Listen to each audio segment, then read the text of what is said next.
तो शुरुआत में हम देखते हैं छोटे डैनी रैंड को, जो अपनी मोम के साथ हिमालय जा रहा था। वो लोग प्लेन में थे, मगर तभी अचानक उनके प्लेन में कोई गड़बड़ी हो गई, जिससे वो तबाह हो जाता है। इस हादसे में सब मारे गए थे सिवाय डैनी की, क्योंकि वो बच गया था। फिर 2 मास्टर्स ने आकर उसकी जान बचाई और वो उसे खुफिया शहर में ले गए, जिसका दरवाजा हर 15 सालों के बाद खुलता है। फिर 15 साल वहाँ गुजारने के बाद वो वापस अपने शहर आता है और सीधा जाता है अपनी कंपनी में, जिसका नाम था रैंड कंपनी। सबको यही लग रहा था कि डैनी तो मर चुका है, इसीलिए कोई उसे नहीं पहचान रहा था। इसके अलावा न उसने ढंग के कपड़े पहने थे और न ही पाँव में जूते थे, तो इस वजह से धक्के देकर उसे वहाँ से निकाल दिया जाता है। वो जब दोबारा अंदर जाने लगता है तो गार्ड्स उसे रोकने की कोशिश करते हैं, जहाँ वो अपनी कुंग फू का इस्तेमाल करता है, जो उसने पिछले 15 सालों में सीखा था, जिससे वो उन गार्ड्स को हरा कर कंपनी के अंदर आ ही जाता है। यहाँ उसकी मुलाकात अपने सुतीले भाई और बहन से होती है। उन्हें देखकर वो काफी खुश हो जाता है और ये समझाने की कोशिश करता है कि मैं ही डैनी हूँ। 15 साल पहले जहाज तबाह वाला जो हादसा हुआ था उसमें मैं बच गया था, मगर वो लोग उसकी बात का यकीन नहीं करती और गार्ड्स को बुलवाकर उसे बाहर फेंकवा देती है, जहाँ डैनी बेघर लोगों के साथ पार्क में रहता है। हालांकि वो परेशान था, मगर फिर भी वो उदास नहीं होता, बल्कि अपने मोबाइल में गाने सुन रहा होता है। फिर अगले दिन वो अपने कुंग फू की प्रैक्टिस कर रहा था, मगर तभी एक लड़की उसे भिखारी समझकर भीख दे देती है। मगर जब डैनी उसे देखता है तो वो उसे काफी पसंद आती है, इसीलिए वो उसे बात करना चाहता है। उस लड़की का नाम कॉलिन था, जो एक चाइनीज लड़की थी और मार्शल आर्ट क्लास की पर्ची हर जगह पर लगा रही थी। डैनी फिर उससे बात करता है और जॉब मांगते हुए कहता है कि मैं मार्शल आर्ट और कुंग फू में काफी माहिर हूँ, तो मुझे रख लो, मैं काफी अच्छे से सबको सिखाऊंगा और ट्रेन करूंगा, जिससे तुम्हारा बिजनेस भी डबल हो जाएगा। जिस पर वो मना कर देती है, कहती है ये मेरा बिजनेस है, ना कि तुम्हारा, तो तुम इस बारे में मत सोचो। इसके बाद उसका सुतीला भाई एक खुफिया जगह पर जाता है, जहाँ उसके डैड होते हैं, और ये बात काफी अजीब थी, क्योंकि उसके डैड तो कुछ सालों पहले कैंसर की वजह से मर गए थे। मगर सच तो ये है कि वो मरी नहीं थी, बल्कि किसी वजह से वो बच गई थी और पीछे से अपनी कंपनी को चला रही थी, मतलब किसी की भी नजर में आए बगैर। जो बात उसे यानी इसकी बेटी को बिल्कुल भी पसंद नहीं है। वो यहाँ अपने डैड को अपने सुतीले भाई डैनी के बारे में बताता है। फिर डैनी अपनी सुतीली बहन से मिलने जाता है, जहाँ वो उसकी चाय में कुछ मिला देती है, जिससे वो बेहोश हो जाता है। और फिर अगले सीन में उसकी आँख एक मेंटल हॉस्पिटल में खुलती है, जहाँ डॉक्टर उसे हिमालय के बारे में पूछते हैं। यानी जब वो अपनी माँ के साथ जा रहा था, तो वो उन्हें हिमालय की तो नहीं, बल्कि उस खुफिया शहर और कुंग फू के बारे में बताता है, जो सुन डॉक्टर उसे पागल समझते हैं। अब डैनी को फोन करने की इजाजत दे दी जाती है, और क्योंकि उसके पास सिर्फ उस चाइनीज लड़की इन्हीं कॉलिन का ही नंबर था, तो वो उसी को ही फोन करता है और मदद मांगता है, मगर वो उसकी मदद करने, उसे छुड़वाने से साफ साफ मना कर देती है। फिर डैनी का सुतीला भाई कॉलिन के पास जाकर उसे एक पेपर पर साइन करने का कहता है, जिसमें लिखा था कि डैनी ने मुझे धमकी दी है मारने की, जिसके बदले मैं तुम्हें मार्शल आर्ट स्कूल के लिए बहुत सारे पैसे दूंगा, जिसके लिए वो साफ साफ मना कर देती है। अब इस सारी सूरत हाल पर उसे शक होता है, इसीलिए वो डैनी से मिलने जाती है। अब डैनी की सुतीली बहन को भी इस बात पर शक था कि ये असल डैनी है, इसीलिए वो उसे बहुत सारे बंडिस बेचती है, जो बचपन में हम खाया करते थे। डैनी उन बंडिस में से ब्राउन रंग के सारे बंडिस निकाल देता है, जो उसके बचपन की आदत थी, जो देखकर उसकी बहन को पता चल जाता है कि ये असली डैनी रैंड है। उधर डॉक्टर्स को भी लग रहा था कि ये असल डैनी है, मगर वो तो अभी भी बार बार उन मास्टर्स और खुफिया शहर की बातें कह रहा था, तो डॉक्टर्स को मशकूक लगता है, इसीलिए वो उसे यहाँ से जाने नहीं देती। ये सारी चीजें डैनी के सुतीले डैड भी कैमरास के जरिए देख रहे थे। उसे डैनी अपनी कंपनी के लिए खतरा लग रहा था, तो वो उसे उठवाने के लिए अपने कुछ गुंडे भेजती है, मगर वो उनसे काफी लड़ता है और अपने कुंग फू स्टाइल में उन्हें काफी मारकर हरा देता है, जिसके बाद वो अपनी आयरन फिस्ट वाले स्टाइल से मुक्का मारकर हॉस्पिटल का दरवाजा तोड़ देता है और वहाँ से भाग जाता है। जिसके बाद वो सीधा जाता है कॉलिन के स्कूल, उसे भी वो कराटे में हरा देता है, वो भी बड़ी आसानी से, जिस बात से कॉलिन काफी खुश हो जाती है और उसे कुछ कपड़े और यहाँ रहने की इजाजत दे देती है। जिसके बाद वो अपनी सुतीली बहन से मिलने जाता है, जहाँ वो उसे 100 मिलियन की ऑफर देती है, साथ ही ये भी कहती है मगर तुम्हें अपना नाम बदल कर रहना होगा, ताकि तुम कंपनी के लिए कोई मुसीबत, कोई खतरा न बन सको। मगर डैनी को ये बात बिल्कुल भी पसंद नहीं आती। अब वो एक लॉयर यानी एक वकील से मिलता है, और क्योंकि वो भी पहले रैंड कंपनी में काम करती रही, तो डैनी उसे जानता है। वो उसे कुछ ऐसे सवाल पूछती है जो सिर्फ डैनी को ही पता थी, और जब वो उन सवालों के ठीक जवाब देता है तो उसे ये बात कंफर्म हो जाती है कि यही असली डैनी है। अब ये लॉयर डैनी की मदद करने वाली थी, ताकि कंपनी वापस डैनी को मिल जाए, और ये बात भी सबके सामने वो ले आए कि ये असली डैनी रैंड है। लेकिन उसका सुतीला भाई अपने गुंडे भेजकर वो सारे क्लोज सबूत मिटा देता है, जिससे ये बात साबित होती कि ये असली डैनी है। मगर डैनी को यहाँ मदद मिल जाती है अपनी सुतीली बहन की तरफ से उसकी बहन ने उसके लिए एक चीज बनाई थी जिस पर डैनी की उंगलियों के निशान थे जो अब वाले डैनी से मैच हो जाते हैं और आखिरकार ये बात साबित हो ही जाती है कि यही असली डैनी है। जिसके बाद उसे कंपनी का आधा हिस्सा मिल गया था और वो बन गया था रैंड कंपनी का मालिक, जिस वजह से उसे आलीशान घर और ऑफिस भी दिया जाता है। रैंड कंपनी एक काफी बड़ी कंपनी थी क्योंकि वो बहुत सारे बिजनेस करती है और दवाइयाँ भी बनाती है। वो लोग बिजनेस से बहुत सारे पैसे कमाती है जो बात डैनी को बिल्कुल भी पसंद नहीं आती। सारे सूरत-ए-हाल को देखते हुए वो दवाइयों की कीमतों में कमी कर देता है जो बात किसी को भी पसंद नहीं आती। अब उसका सतीला भाई अपने डैड से मिलने जाता है जहाँ डैनी भी उसका पीछा करता है, मगर वहाँ हर जगह पर सिक्योरिटी थी इसीलिए वो खिड़की के जरिए जाने लगता है। यहाँ उसके भाई को गलतफहमी होती है इसीलिए वो उसे धक्का देता है जिससे डैनी बाहर जाकर गिरता है, मगर जब उसे होश आती है तो उसका सतीला भाई उसे गले से लगा लेता है और उस खुफिया जगह पर ले जाता है जहाँ उन दोनों के डैड थे। यहाँ डैनी उसे पूछता है, डैड आप जिंदा कैसे हुए? जिस पर वो कहते हैं, मुझे हैंड ने जिंदा किया था जो बहुत सारे खतरनाक निंजास का लीडर है। उन्होंने मेरा कैंसर का इलाज किया और बदले में मुझे ब्लैकमेल करके मेरी वफादारी ले ली। उसके साथ एक चाइनीज औरत मिली हुई है जिसका नाम मैडम गाओ है। जिसके बाद वो सिर्फ रिक्वेस्ट करती है कि अब तुम हैंड से लड़ो और सबको बचा लो और अपनी कंपनी को भी। अगले दिन वो अपनी बहन के साथ था मगर वो उसे अपने डैड के बारे में कुछ नहीं बताता। फिर जब वो जा रही थी तो कुछ गुंडे आकर उन पर हमला कर देती है और उसकी बहन को अगवा करने की कोशिश करने लगती है। तब डैनी उनको रोकता है और काफी बहादुरी से उनका मुकाबला करता है। वो लोग उससे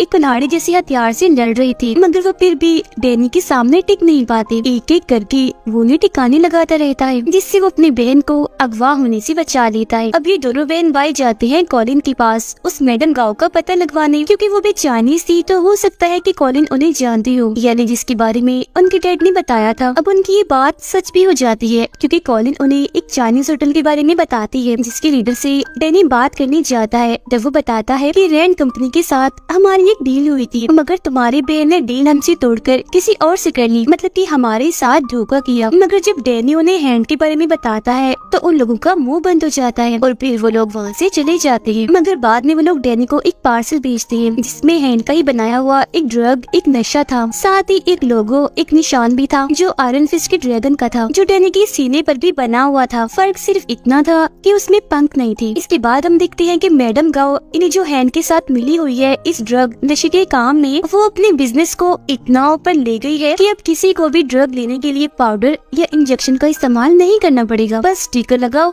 और नशा ले लो। इसके बाद डैनी अपने भाई के पास जाकर उसे भी ये ड्रग नशे वाली बात बताता है, जो सुनकर उसका भाई कहता है, ऐसा करती है मैं कंपनी संभालता हूँ और तुम ये हैंड वाला, निंजा वाला, इन्हें ड्रग्स वाला मसला सुलझाओ। डैनी अब कॉलिन से मिलने जाता है जहाँ उसकी मुलाकात एक लड़की से होती है जो एक नर्स थी। इस वक्त वो कॉलिन से कराटे सीखने आई थी। डैनी उन दोनों को रात के खाने पर बुलाता है और उन्हें अपने साथ शामिल होने की ऑफर करता है जिस पर वो दोनों मान भी जाती है और अब ये लोग मिलकर उस ड्रग की तलाश में निकल जाते हैं। वो लोग ड्रग्स हर जगह ढूंढते हैं जो उन्हें नहीं मिलते, मगर एक खुफिया जगह पर डैनी को एक केमिस्ट मिल जाता है और ये वही है जो ड्रग्स वाले स्टिकर बनाता है। डैनी उसकी गार्ड से लड़ता है जिस दौरान गलती से चाकू उस केमिस्ट को भी लग जाता है, जिसके बाद ये उस केमिस्ट को कॉलिन के स्कूल लाते हैं और क्योंकि उनके साथ वो नर्स थी तो वो उसकी मरहम पट्टी करके उसे बचाने की कोशिश करती है। केमिस्ट बताता है कि मैं ये ड्रग वाले स्टिकर इसलिए बनाता हूँ क्योंकि मैडम गाओ के पास मेरी बेटी है जिसे उन्होंने हॉस्टेज यानी बंदी बनाया हुआ है। अब डैनी मैडम गाओ से मिलने जाता है, इन्हीं वही चाइनीज औरत। ये दोनों पानी में हाथ डालकर वादा करते हैं कि हम दोनों लड़ाई करेंगे और जो भी हार गया वो चुपचाप हार मानकर ये शहर छोड़कर चला जाएगा। अब कुंफू की दुनिया में पानी में हाथ डालने वाला ये पक्का वादा होता है जिसे कोई भी नहीं तोड़ सकता। लड़ाई के पहले मैच में दो निंजास डैनी से लड़ने आते हैं। डैनी बड़ी तेज स्पीड से उनसे लड़ता है और अपने कुंफू का इस्तेमाल करके उन्हें हरा देता है। दूसरा मैच होता है एक लड़की के साथ जो उसे अपने जाल में फंसा कर जहर देने की कोशिश करती है, मगर डैनी उसकी चाल समझ गया था इसीलिए टांग मार कर वो उसे भी ढेर कर देता है, मतलब हरा देता है। अब तीसरा मैच एक रॉड वाले आदमी के साथ होता है जो काफी बहादुर था। वो रॉड की मदद से जैसे उस पर हमला करता है तो डैनी अपनी आयरन फिस्ट वाले स्टाइल में मुक्का मार कर उसके रॉड को तोड़ देता है। उसके हाथ में पीले रंग की रोशनी थी जो उसकी आयरन फिस्ट की पहचान थी। वो उसे फिर जैसे हराने वाला होता है तो मैडम गाओ उस हॉस्टेज लड़की को सामने ले आती है। वो कहती है, अगर तुम ना हारे और तुमने मेरे बंदे को हरा दिया तो मैं केमिस्ट की बेटी यानी इस हॉस्टेज लड़की को मार दूंगी। तब ना चाहते हुए भी डैनी को हारना ही पड़ता है, सिर्फ उस लड़की के लिए, जिसका मतलब ये था कि उस गाँव ने अपना वादा तोड़ दिया था और पक्कीवादी वाली सारी बात बकवास है। अब डैनी को गाँव पर इतना गुस्सा आता है कि उस पर हमला करने के लिए जाता है, मगर गाँव कोई आम औरत नहीं थी, उसके पास भी शक्तियाँ थी जिनका इस्तेमाल करके वो डैनी को दूर फेंक के मारती है। अब तो अनजान लोग डैनी के डैड के पास आते हैं और उसकी उंगली काटने की कोशिश करते हैं, क्योंकि वो उसे इस बात की सजा देना चाह रही थी कि तुमने हैंड के बारे में डैनी को बता दिया। मगर उसके डैड यहाँ मुकर जाते हैं, कहते हैं मैं तो डैनी नाम की किसी इंसान को जानता तक नहीं और तुम उसे मेरा बेटा बना रहे हो। तभी इधर डैनी भी आ जाता है, जिसे देखकर उसके डैड फौरन उन गुंडों पर हमला कर देते हैं। डैनी भी इनसे लड़ता है और उन्हें मारकर अपने भाई को इनकी लाशों को ठिकाने लगाने का काम देता है। अब अगले दिन डैनी ने अपने सीनियर्स को एक खत देना था जो बहुत जरूरी था, मगर वो खत की बजाय उन्हें अपना लेक्चर देता है, जिसमें वो उन्हें उस खुफिया जगह जहाँ उसने बचपन गुजारा और मास्टर्स के बारे में बताता है। तब इस बात से गुस्सा होकर सीनियर्स उन तीनों बहन भाइयों को ही कंपनी से हटा देती है। इस बात से डैनी की बहन को काफी बुरा लगता है और वो कंपनी के लिए लड़ना चाहती थी, जबकि उसका भाई तो छुट्टियों पर जाने का प्लान कर रहा था। लेकिन जब वो अपना बैंक अकाउंट देखता है तो वो जीरो था, क्योंकि उसके डैड ने उसके सारे पैसे ले लिए थे ताकि वो यहाँ से कहीं न भाग सके। उसे इस बात से काफी गुस्सा आ गया था, इसीलिए अपने डैड पर चाकू से हमला कर देता है और उन्हें उसी गटर में फेंक देता है जहाँ डैनी के कहने पर गुंडों को फेंका था। अब डैनी को अपने डैड पर ही शक होने लगा था, इसीलिए वो उनके बारे में छानबीन करता है, जिससे उसे पता चलता है कि उसके डैड की चाइना में एक कंपनी है जो अभी हैंड चला रहा है। जिसके बाद वो प्लेन के जरिए चाइना पहुंचकर सीधा उस कंपनी में आ जाते हैं। यहाँ पर मैडम गाओ भी थी। अब कॉलिन एक औरत के साथ बड़ी जबरदस्त तलवारबाजी कर रही थी, जिसके अंदर बार बार कॉलिन ने उसे हरा रही थी। डैनी भी एक आदमी से लड़ता है और उसे काफी मारता है, फिर वो उन्हीं की तलवारों को उनमें ही घुसाकर मार देता है। उन सबकी लाशों को देखकर डैनी समझ जाता है कि मेरी मॉम की मौत की जिम्मेदार गाओ ही है, इसीलिए पायलट को ड्रग दिया था जिससे प्लेन उसे संभला नहीं और वो तबाह हो गया। ये जानकर तो डैनी को इतना गुस्सा आ गया था कि वो अपने आयरन फिस्ट वाली अंदाज में जोर से दरवाजे पर मुक्का मारता है। वो सीधा जाता है मैडम गाओ के पास और अभी उसे होस्टेज बना लेता है, मतलब कि उसे पकड़ लेता है। अब 3 दिन के बाद गटर में हलचल होती है, जहाँ से जिंदा होकर डैनी और उसके सौतेले बहन भाई के डैड बाहर आते हैं, जो काफी अजीब लग रहा था कि पता नहीं जब से हैंड ने उन्हें ठीक किया वो तो जैसे अमर बन गई, मर ही नहीं रही थी। वो बाहर आकर सीधा जाते हैं अपने बेटे यानी डैनी के भाई के पास और उसे कहते हैं मैंने तुम्हें माफ कर दिया, अब तुम भी मुझे माफ करके सुलह कर लो। मगर वो नहीं मानता, यानी वो अपने डैड से सुलह नहीं करता। तब उसे मजा चखाने के लिए उसके डैड उसकी गाड़ी में ड्रग्स रख देते हैं, जिससे पुलिस उसे पकड़ लेती है। वो ड्रग्स लेता रहता था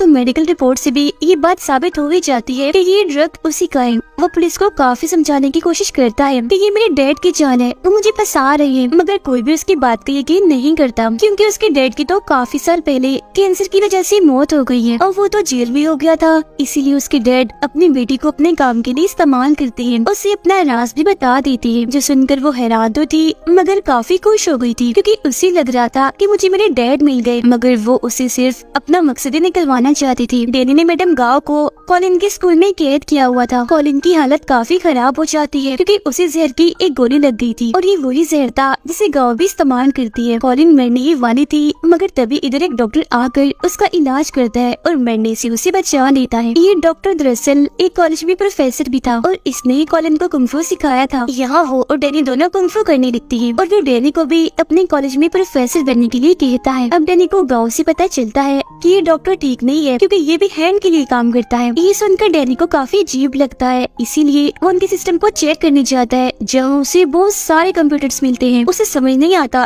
कि ये यहाँ क्यों है, मगर वो ये सोचकर उन्हें तोड़ने लगता है कि ये हैंड की हैं तो बुरे ही होंगे। मगर तभी इधर वही डॉक्टर आ जाता है, कहता है ओ पागल, ये क्या किया, मेरी सारी फेवरेट मूवीज थी इसमें, जिसे तुमने तोड़ दिया। जिसके बाद इन दोनों में लड़ाई होने लगती है। जिस लड़ाई के दौरान यहाँ एक लड़का आ जाता है जो दरअसल डैनी का ही साथी था, इसीलिए वो उसकी साइड से डरने लगता है। ये असल में डैनी के साथ उसी खुफिया जगह में रहा है। वो डॉक्टर की बहुत सारे गुंडों को मारते हैं, मगर जब यहाँ से निकलने की कोशिश करते हैं तो सारे दरवाजे बंद कर दिए गए थे, इसीलिए वो यहीं फंस जाते हैं। अब डॉक्टर अपने बहुत सारे कुंफू के माहिर लोगों को डैनी से लड़ने भेजता है। डैनी भी यहाँ अपनी आयरन फिस्ट को ऑन करने की कोशिश करता है, मगर अब की बार आयरन फिस्ट वाला रूप उसके अंदर नहीं आता। मगर फिलहाल उसे इसकी जरूरत थी भी नहीं, क्योंकि वो वैसे भी काफी बहादुर था और ऐसे मामूली कुंफू के माहिर उसका कुछ बिगाड़ नहीं सकती थी। कॉलिन डैनी की मदद करती है, सारे दरवाजे खोल देती है। जहाँ डैनी का साथी उसे कहता है वापस उस खुफिया शहर में आ जाओ जो मास्टर्स रहते हैं, जिन्होंने बचपन में तुम्हारी जान बचाई, क्योंकि यही आयरन फिस्ट का काम होता है, उस जगह की हिफाजत करना। उधर डैनी के डैड को जब ये बात पता चलती है कि हैंक हमारे ही बैंक अकाउंट इस्तेमाल कर रहा है, तो वो सारे अकाउंट्स खाली करने का फैसला करती है ताकि हैंक को बर्बाद कर सके। डॉक्टर अब कॉलिन को पकड़ लेता है और जब उसे ये बात पता चलती है कि इसने भी हैंक को मरवाने के लिए डैनी का साथ दिया,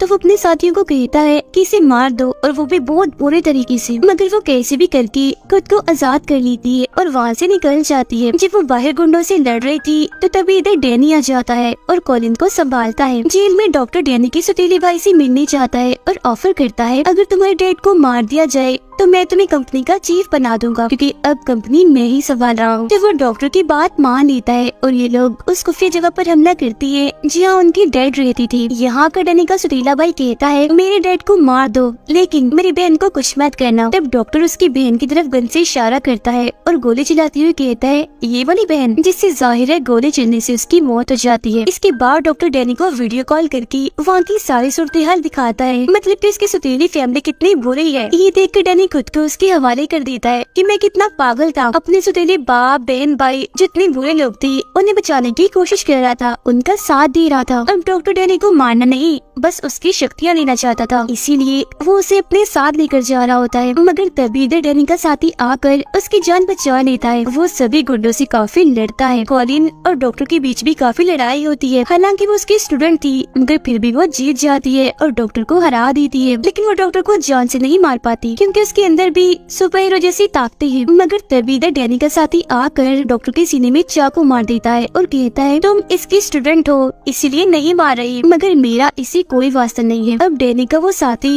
वापस उसे उसके साथ चलने का कहता है, मगर वो जाने से मना कर देता है। इसीलिए दोनों के बीच थोड़ी बहुत लड़ाई होती है, मगर फिर बाद में उनके बीच ये फैसला होता है कि हम यही इसी शहर में ही रहेंगे। मगर जैसे वो पीछे आते हैं तो देखती हैं कि डॉक्टर की लाश वहाँ नहीं है, वो गायब हो गई है। अगले सीन में कॉलिन और डैनी साथ में ही थे, तभी उसके पास उसके सौतेले भाई का मैसेज आता है जो कहता है जल्दी करो यहाँ से निकलो। अब इससे पहले वो कुछ समझ पाता तभी कुछ कमांडो आकर इन पर हमला कर देते हैं, मगर यहाँ दोनों ही अपनी कुंफू की महारत का इस्तेमाल करके सभी को काफी मारते हैं और आखिरकार बच जाते हैं। अब यहाँ पता चलता है कि हैंड और कोई नहीं बल्कि डॉक्टर था, मगर क्योंकि वो तो मर गया था इसलिए कंपनी संभालने वाला कोई नहीं था। लेकिन फिर सबको हैरान करते हुए यहाँ वापिस ही डैनी का सौतेला बाप आ जाता है। जी हाँ, बिल्कुल वो मरा नहीं था, बल्कि हमेशा की तरह दोबारा से जिंदा हो गया था और सारे उल्टे कामों के पीछे उसका ही हाथ था और वो खुद भी हैंड के साथ मिला हुआ था। सारी सच्चाई जानने के बाद डैनी अपने सौतेले डैड जो असली विलन था उसे लड़ने चाहता है, मगर वो भी चुप बैठने वाला कहाँ था। उसने भी सारी तैयारी की हुई थी डैनी को रास्ते से हटाने की, मगर इसके बावजूद भी डैनी ऑफिस की खिड़की तोड़कर अंदर आ ही जाता है, वो भी अपने आयरन फिस्ट वाले रूप में और बिल्कुल वैसे अंदाज में। पीछे से कॉलिन डैनी के सौतेले भाई को मारने जाती है, मगर वो बच जाता है क्योंकि ठीक वक्त पर वो पीछे मुड़ गया था। अब यहाँ डैनी अपनी फुल ताकत का इस्तेमाल करके जोर से अपना आयरन फिस्ट वाला मुक्का जमीन पर मारता है, जिससे सारे लोग और टूटे हुए शीशे के टुकड़े हवा में उड़ने लगते हैं। उधर डैनी के भाई को भी अपने डैड के खिलाफ सबूत मिल गए थे। उनका सौतेला बाप जब वहाँ से भागने की कोशिश करता है तो डैनी उसका पीछे करता है, जहाँ दोनों एक दूसरे से